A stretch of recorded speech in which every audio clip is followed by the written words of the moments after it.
तर ना यार आज सगळं काही ऑन टाइम होतं. कॉलेजसुद्धा आम्ही टाईमवर गेलो. गेल्या फील्डवर करताना मला एकदम से फोन आला माझ्या ताईचा आणि मला माहीत झालं की माझी ताई आणि मम्मी आली आहे नागपूरला मला भेटायसाठी. एवढी खुशी झाली ना काय सांगू. तशीच मी मेट्रो घेतली आणि त्यांच्याकडे पोहोचली. त्यानंतर मला माहीत झालं की आम्हाला जायचं आहे आत्याच्या घरी. आज हम लोग आए हैं इसके चैनल पे एंड मैं अनपेड हूँ.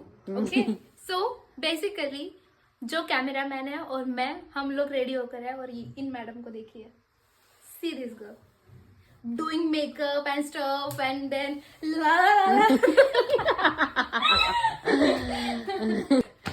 क्या मेरे छोटे से बाल उसके बड़े बाल फिर भी हो गया. और ये जेव्हा आम्ही कझन सोबत येतो ना तर कधीच आम्ही एका जागेवर बसत नाही ना काही नाही. आमची नुसती मस्ती सुरू होती. तिकडे गेलो ना तिकडे इलेक्शनचा प्रोग्राम सुरू होता. आम्ही पण गेलो आणि तिथं बसलो टाइमपास करत. बोर पण खूप झाला आम्हाला. तिथे जायचं फक्त एक रिझन होतं कारण तिथं होतं जेवण म्हणून आम्ही गेलो. एवढ्या याच्याने नाही तर आम्हाला काय गरज होती तिथे जायची बोरिंग व्हायची.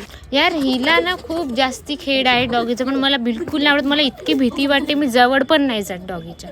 आम्ही घरी गेलो आणि आमची सुरू झाली मस्ती. आम्ही मस्त उनो खेळत होतो. आम्ही सिबलिंग सोबत राहू आणि चुपचाप बसू असं कधीच होत नाही. आमचं काही ना काहीतरी सुरू असते म्हणजे असतेच.